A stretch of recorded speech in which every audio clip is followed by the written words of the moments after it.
So I've got a couple of examples here. We want to find the derivative using that limit definition.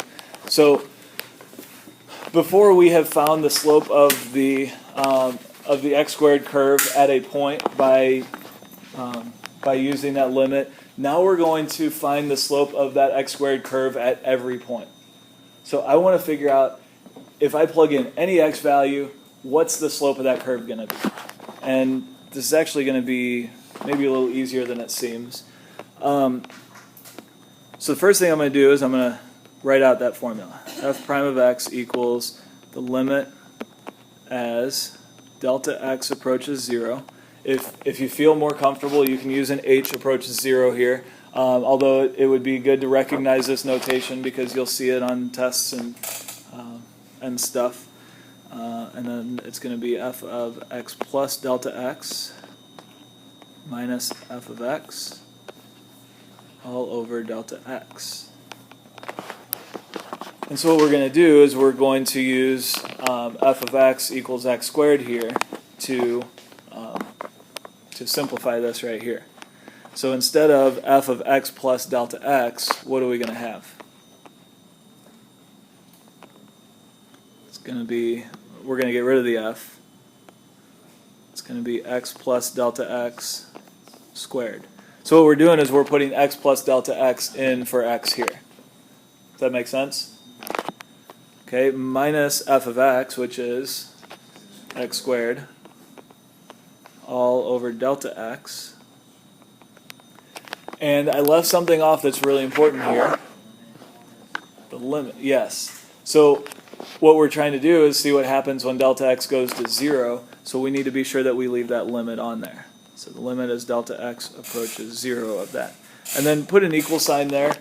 This is just a notation thing, and I'm going to be pretty picky about notation this year.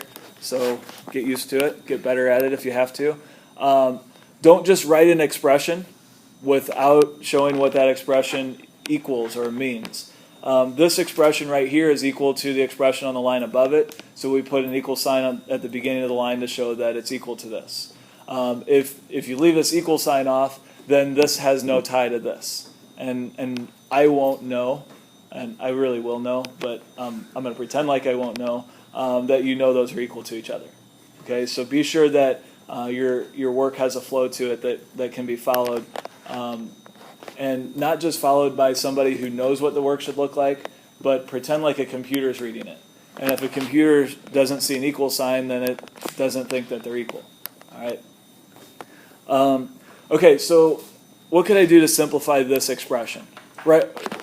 Hold on. Let me just say this. Let's try direct substitution right now. Put 0 in for delta x. What do we get here? Yeah, x squared minus x squared, which is 0 over 0. So we get an indeterminate form, right? So we're going to have to manipulate this. What could I do to manipulate this? Yeah, multiply this out. So instead of x plus delta x squared, we're going to multiply that out. So it's going to be the limit as delta x approaches 0 of x squared plus 2x delta x plus delta x squared minus x squared all over delta x. I will say that when we're doing stuff like this, a lot of times h is easier to work with just because the symbols get a little confusing and the x's might get a little confusing. Be sure you keep it straight. Be sure you know what's what. It may help to put the delta x's in parentheses, just as a reminder that these are not x's, but they're changes in x. And what's going to happen with this? So that x squareds are going to cancel each other out. And then once the x squareds cancel each other out, we have a delta x in both terms up here. So what can I do with those? Factor one of them out and reduce it or cancel it with the one in the denominator. Now, the reason we can do that is because we know that delta x is not equal to 0. It's approaching 0, but not equal to 0. All right, so this limit right here is what allows us to cancel the delta x in the numerator with the delta x in the denominator, because the limit tells us that delta x is not equal to 0. It's just going to be really close to it, like really, really close. All right, so this limit turns into something that looks like this. Delta x is still approaching 0. And now after everything is canceled, we have that 2x plus delta x in the numerator. Now, can we use direct substitution at this point? Yeah. We put 0 in for our delta x here, and we get what? 2x. So what does this 2x mean? So the x squared curve is going to look something like that. The derivative is going to be the line y equals 2x, so it's going to be something that looks like that. And so what this tells us is if I pick an x value, say like I pick the x value right here at, depending on the scale, that could be -1. That's probably like -1/2 if it's a square scale. So let's say the x value here at -1/2. I get this point right here on the derivative tells me what? The slope of the graph right there, or the slope of that tangent line. Okay, or this point on the derivative right here tells me the slope of the tangent line at 0, which is going to be a horizontal tangent right here. Or the slope, this point on the derivative right here tells me the slope of the tangent line right there. So by evaluating the derivative as a function, now all of a sudden it's a lot more powerful because we can find the slope at any point rather than at one point. The way we were doing it before, we had to do it at every point that we wanted to know the slope of. Now we can evaluate it as a function and then just plug in points for that function. In this example, what I want to do is evaluate it two different ways, using both of the definitions that I gave you. Our goal is to find the derivative of f at 3. So what this notation means, we would read it f prime of 3. We want to know the slope of this function when x equals 3. All right, so the derivative tells us that we're finding a slope, and then this 3 here tells us that we want to know it at 3.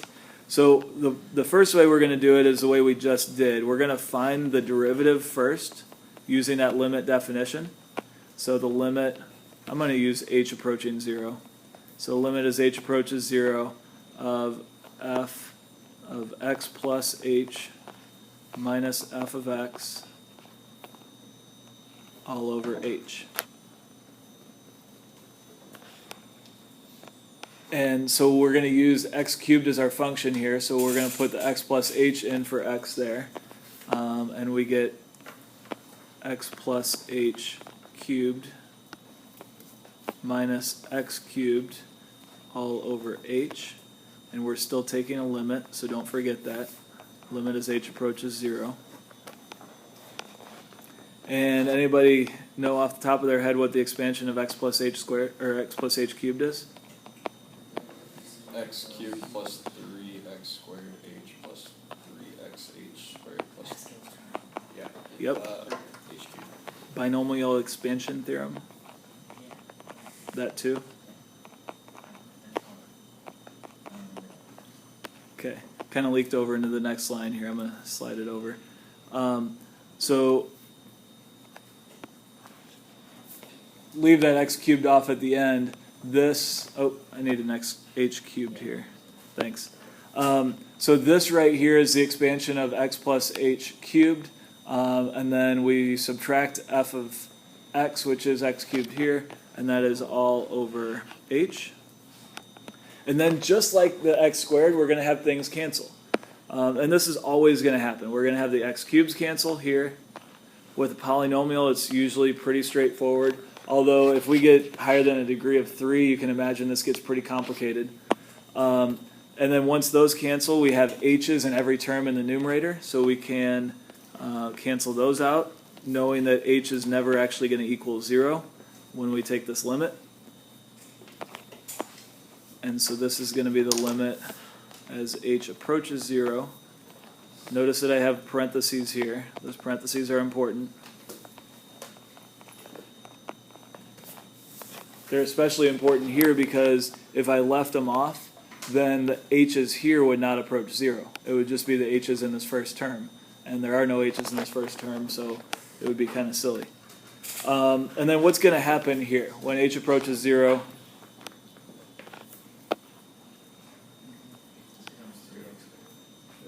These two terms here are going to approach 0, right?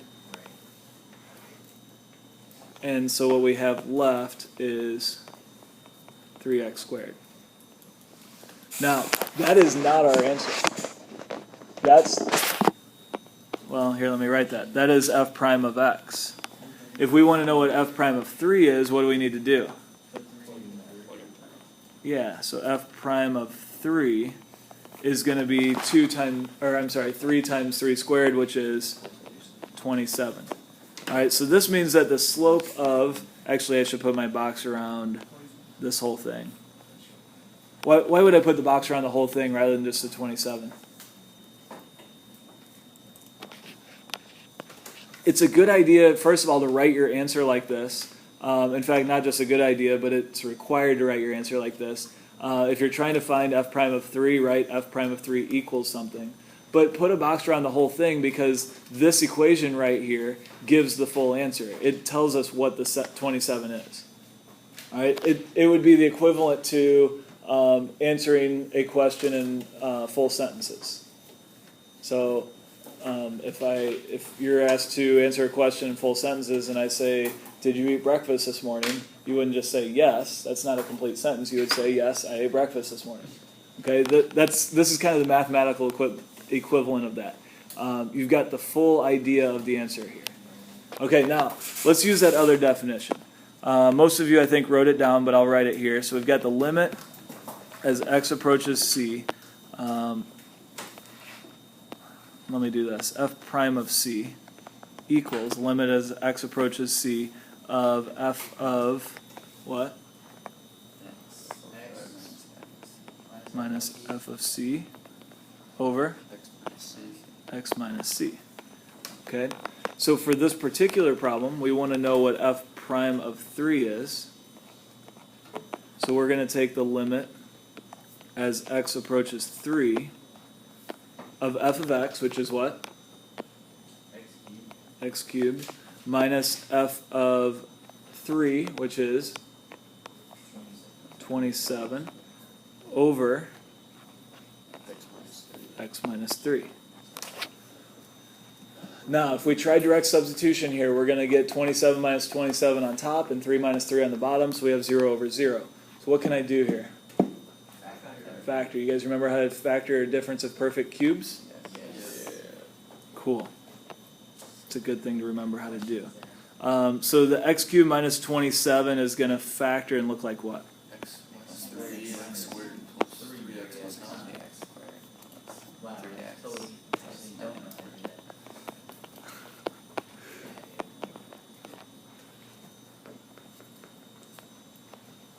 Okay, and so since I know that x is not actually going to equal 3, which is when this denominator would equal 0, it's just approaching 3, what can I do here?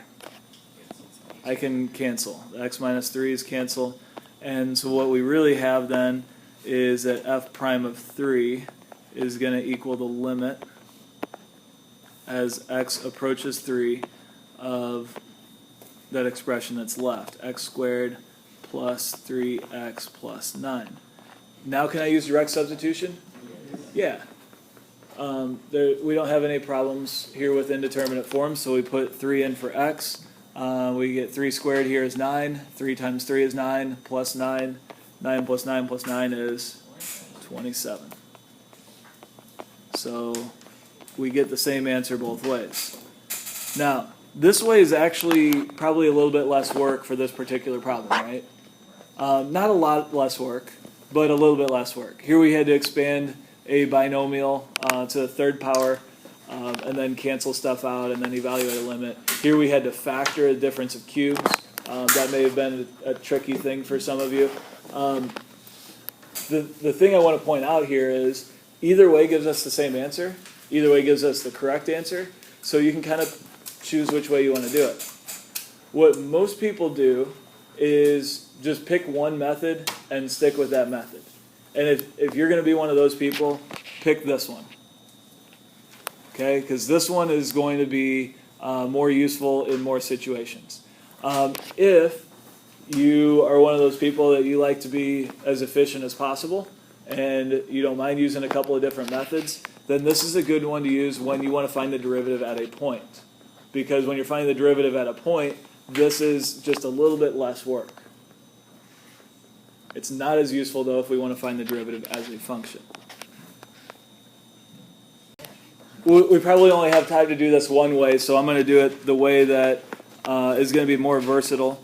So let's do it with the limit definition of the derivative as a function. So f prime of x equals the limit as h approaches 0, or delta x approaches 0, of f of x plus h minus f of x over h.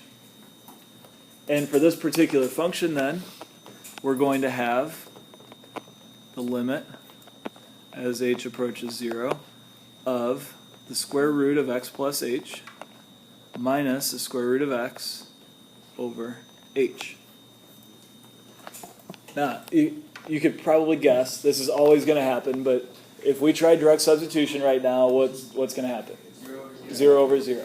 And the reason we get 0 over 0 is this difference quotient right here is the slope formula with 2 points that are basically on top of each other. So it's always going to be 0 over 0 because it's the same point right now. So we need to change it. This one's not as easy. We can't just say, okay, well, this is the square root of x plus the square root of h, so the square root of x is cancel, and it's easy. That's not true. So does anybody have any ideas how I could manipulate this using things that you know from pre-calculus to look different? And really, most of the manipulations we're going to do, we're just going to try to change the way it looks and see if it works. Any ideas? Nope. I'll say square with top and bottom. Nope. That's kind of what he was. You could try that. That's not a bad idea. Since we have square roots, you want to get rid of square roots. Actually, that might work. There's actually an easier way though. Rationalize the numerator. Now, most of the rationalization you've done in your previous career has been rationalizing a denominator. And that's a convention that dates back a long time ago before calculators, because when you had to do calculations using tables and books, it was a lot easier to divide by a whole number than an irrational number. In fact, nearly impossible to divide by an irrational number. But it's also a process that's very useful for manipulating expressions like this. So to rationalize the numerator here, what would we multiply by? The conjugate, the square root of x plus h plus the square root of x over the square root of x plus h plus the square root of x. And so what's going to happen in the numerator then is we're going to have x plus h, the square root of x plus h squared, which is x plus h, minus the square root of x squared, which is x. And that's all going to be over h times that conjugate, the square root of x plus h, plus the square root of x. Worse? Why is that worse? I don't know. Look what's going to happen up here. What's going to happen to those x's? They cancel. Okay? So the x's are gone. Now we just have the h up here, and we have an h as a factor down here. What's going to happen with those? They're going to cancel. So we're left with 1 in the numerator and just our conjugate in the denominator. Now can we use direct substitution? Yeah, we're not going to get 0 in the denominator here, so we can use direct substitution. So this is going to be, I'm going to take an extra step here than what we normally do. The square root of x plus 0 plus the square root of x in the denominator. Now the square root of x plus 0 is really just the square root of x. So we have in the denominator the square root of x plus the square root of x, which is 2 square root of x. So the derivative of the square root function is 1 over 2 times the square root function. Now, I should not have put a box around that. That's an intermediate answer. I don't like to put boxes around my intermediate answers because that kind of implies that it's a final answer. What we really want to know is what f prime of 2 is. So to figure that out, we're going to put 2 in for x here. and get 1 over 2 square root of 2. You do not have to rationalize denominators. Woohoo!